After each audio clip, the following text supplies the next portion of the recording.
the hardest hitting safeties for lots of teams in the NFL, like the Bills, the Niners, the Browns, and Washington. Three-time Pro Bowler, analyst for NBC Sports in the Bay Area, covering these Niners who, I mean, Donte Whitner, are they just going to waltz right back to the Super Bowl? Yeah, they're going to waltz right back. They had to make some changes here in the offseason. We all saw Dre Greenlaw go down with the Achilles injury. So they went and got Javondre Campbell, you know, just a substitute to really hold the spot warm next to Fred Warner. You know, they parted ways with Eric Armstead, which I felt, you know, was pretty much unwarranted. I figured they could have figured that out. He was a huge piece for so many years. But you have to get cap space for Brandon Aiyuk, who's coming up on a contract. And then ultimately you have Brock Purdy, who's going to try to break the bank. I mean, so something has to change, right? In these disappointing years, you look at it and it's being so close for, I can't believe it's 5. I just had to look down and see 5 years, right? What do they need to do in the draft or other things that you want to see done? And as you mentioned, this Brandon Aiyuk saga, if we could touch on that a little bit. DEEBO, you know, there was something fuzzy there. I don't know if he like legit came out and said last year I wanted a trade and all that, and then it gets worked out. Do you see Aiyuk sort of following in the footsteps? And is this, how would you describe this? Are we like at a frozen point, or are we at a stalemate here? Well, we experience this each and every offseason. You have players that go out and play fantastic. They play above and beyond what is expected of them. And then when it comes time for the contract negotiations, there's sort of a stalemate there. And we've seen it happen with DEEBO Samuel in the past. We saw it happen with Nick Bosa last year, who's pretty much their best player on the entire team. And the same thing is going to happen with Brandon Aiyuk this year. I've seen all of the different things he was posting on Instagram. That's just adds to the mystique. I think that eventually John Lynch, Kyle Shanahan, and the 49ers organization understand how valuable Brandon Aiyuk is to their ultimately capturing the Super Bowl and the Lombardi. So, yeah, give it a little time, but it'll all play out. Wait, I love that's the take, that it's just adding to the mystique. Aiyuk's just doing it. That's just, what do you mean? What would make Brandon Aiyuk do that? That's not worrisome. It's his time. It's his time, right? The media is all speculating. The fans are all speculating. His teammates, the front office are all speculating.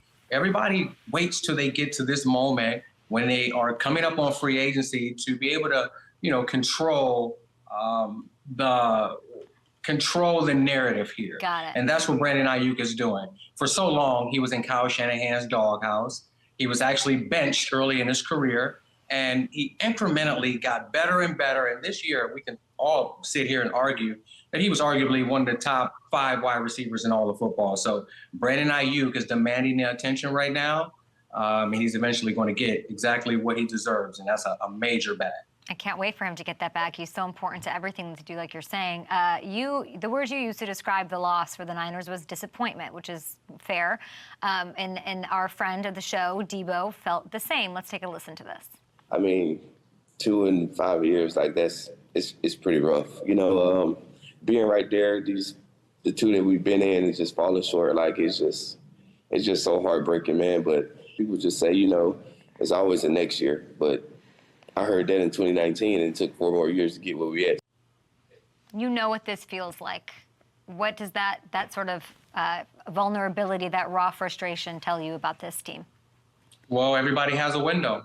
The 49ers have a window, and eventually you're going to have to pay Brock Purdy, and you're going to have to allow a lot of your players that have been drafted and developed there are going to walk out the door, and they're going to demand top dollar. So you have a window to get it done. And I can think back to where we lost to the Baltimore Ravens, and we thought all the next year that we were going to return all of our free agents. We're just going to waltz back into the Super Bowl. And it never happened because a lot of the free agents left. Coach Harbaugh eventually left, and the team was broken down.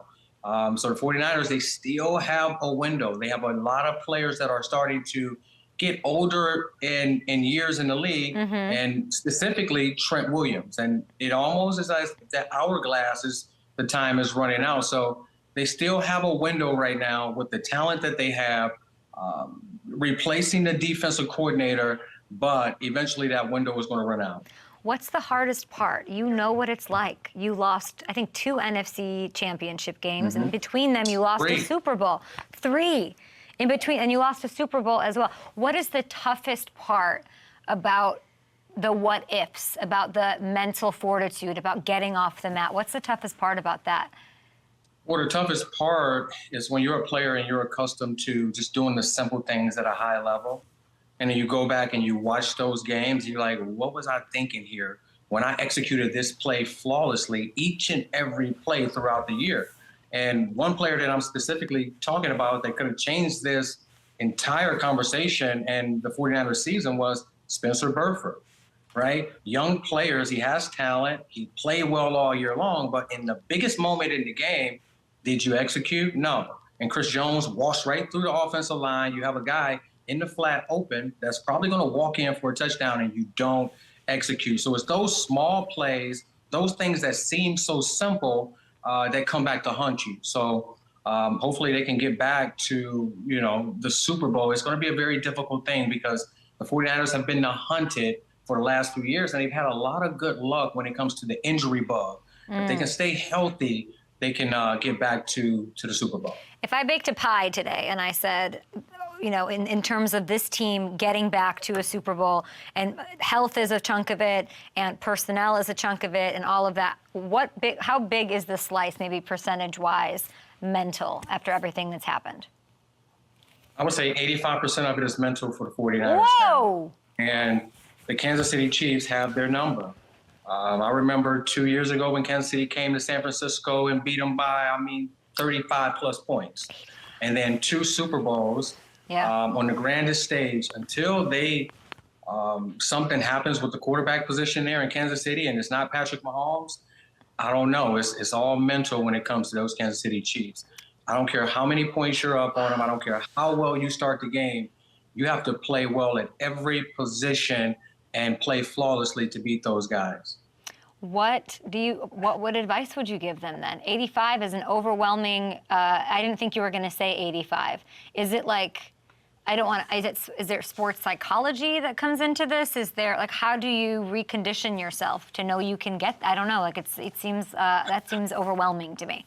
I don't know if you can recondition yourself. I think that it all comes down to the quarterback position. Ooh. And Patrick Mahomes has shown us time and time again that in the grandest stage, when the lights are the brightest, that he's going to do anything he has to do to put his team on his back. And that's why mobile quarterbacks that can improvise and think on the run are so vital to the NFL right now and for offenses to succeed and score a lot of points. Mm-hmm. Is because the defense is going to get your number and they're going to figure out what you're doing.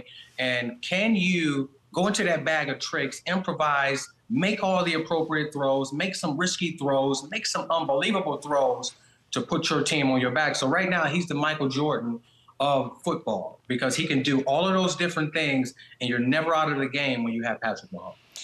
We mentioned, you can try to stop him, and maybe this new defensive coordinator can. I remember talking to you in the fall. I think it was late October or November, and you and I were, and by you and I, you were questioning Steve Wilks being in the booth still. Mm. And flash forward to now, Wilks is out, and it's Nick Sorensen who's in. Fascinating to me. He gets promoted from the defensive pass game specialist. What do I need to know about the guy? I did a deep dive on him this morning. Do you think they got the DC choice correct? Well, I think when they brought Brandon Staley in, that made it more consistent for me. When you look at Sorensen in his past, it was more so with the defensive backs, the nickel back position. He was a special team coordinator for a while. Mm-hmm. And then he went to Jacksonville, pretty much the same system. And he became the defensive back coach there. And then he came over to the 49ers for the last 2 years, and he learned under Steve Wilks. He learned under DeMeco Ryans. And when you bring over Brandon Staley, who is a disciple of Vic Fangio, mm-hmm. a guy who is all predicated on affecting the quarterback with your pre-snap reads, the depth and the width of the safeties, right? Giving the quarterback something to read pre-snap all the way through the post-snap, and then putting the ultimate power in the players' hands by allowing them to make corrections, adjustments, and checks in the secondary based on what the offense is showing you with personnel and positioning on the field.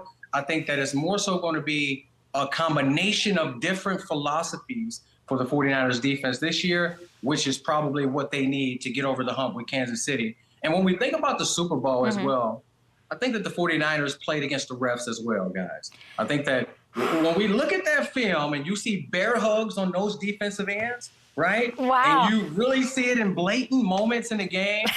The 49ers played against Taylor Swift, the refs, and the Kansas City Chiefs. Donte. All three. Donte, you really, I don't think you were going to, that was not ready for that little addition to that. Okay, I'll let you say that. I'm not going to question that. You're talking up, okay, so Brandon, you saying Brandon Staley being there doesn't make me feel good about the Nick Sorensen thing. It doesn't. Does it matter that Sorensen hasn't called plays before? Does that worry you? It doesn't matter, because when you go through the week as you're putting together a game plan, everybody has their say-so. The defensive line coach has his say-so on how he feels you can attack the offensive line. The linebackers in the run game and in the pass game, the linebacker coach has his say-so, and then the secondary coach. And then all the coaches sit in that meeting room and they'll say, hey, we have 1st and 10 here versus this personnel. We only have 3 calls. We have 2nd and medium. We only have 2 calls. On 3rd and long, we might have the most calls and the most packages. So going into the game and into every game, Nick Sorensen, whether he's calling the plays or Brandon Staley, they already pretty much know the calls and how they're going to play each and every defense. So it doesn't really concern me. Staley leaves the Chargers. Your boy Jim Harbaugh goes there. You were there for, I believe, nearly all of his tenure. What is the face you're making when I bring up Jim Harbaugh? What is that? What is behind that? Well, Jim Harbaugh is a winner. Jim Harbaugh is going to have that team in the AFC Championship. What? You can rewind this during championship weekend and replay this. When? How much time? First year. This year? This year. Jim Harbaugh is going to have the Chargers in the AFC Championship. Why? Well, because, first of all, he has his quarterback. And when you put Jim Harbaugh with the quarterback, he's the quarterback whisperer, like he was with J.J. McCarthy, like he was with Colin Kaepernick. Any quarterback that, was under the tutelage. Sorry about that. No problem. Sorry about that. Any of the quarterbacks that were under the tutelage of Jim Harbaugh, he figures out what your strengths are, and he tailors his offense around that in the running game.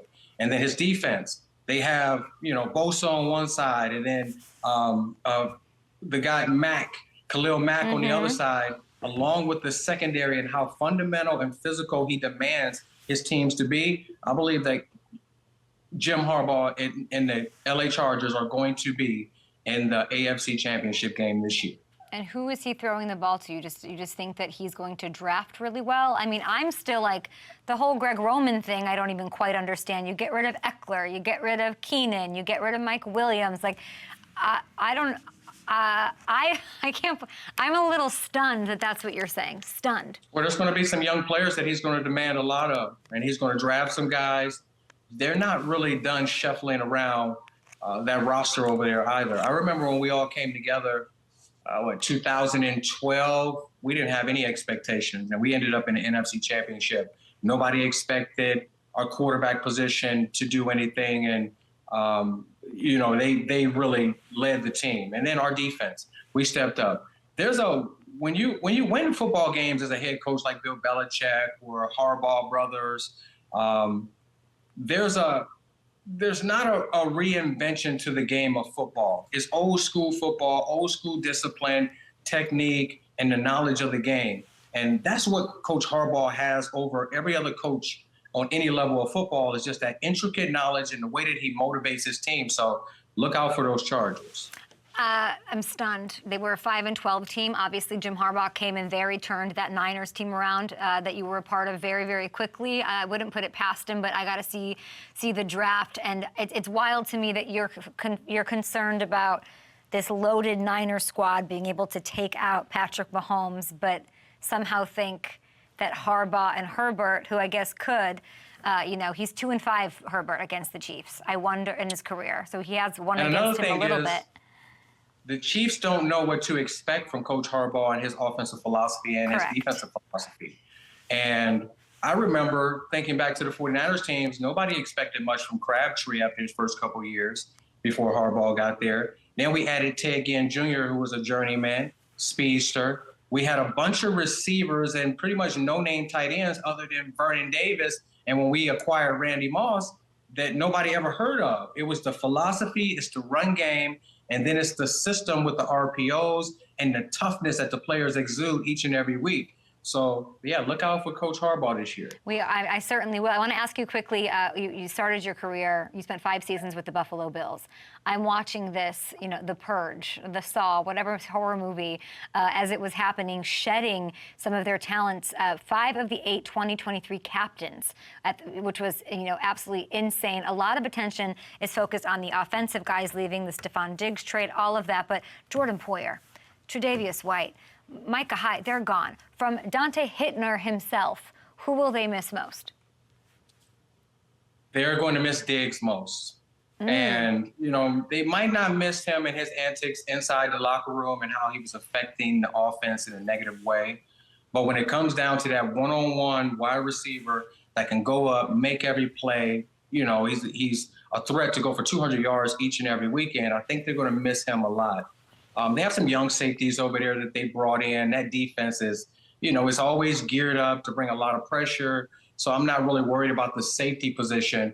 But it's all going to boil down to Josh Allen, decision-making, staying healthy, getting back into playoff mode for an entire year. If he can capture the MVP, if he can not worry about being injured, take what the defense gives him, score a lot of points, I don't really think the Buffalo Bills have much to worry about. But to see Stephon Diggs walk out of the building, that was a gut punch. Donte, where do you want to see your Buckeye Marvin Harrison Jr. go? I would like to see him go somewhere with a developed quarterback and a consistent quarterback. Because like Larry Fitzgerald early in his career, well, majority of his career, like Megatron in Detroit, those guys were brilliant talents, once-in-a-generation talents, and they didn't get the success or the accolades that they really deserved, along with the trophies, because they didn't have the quarterback position or the team solidified. So somewhere where they're not going to waste his talent and allow him to shine from day one. I can't wait to see where he goes. I appreciate you so much. The Chargers go into the AFC Championship in 2024. You've got me believing. Carmen Batali's got me believing in the Bears. You've got me believing in the Chargers. Donte, we appreciate you. You can check out your work at NBC Sports, and I always love having you on. Thank you. Oh, thank you for having me. Have a great day.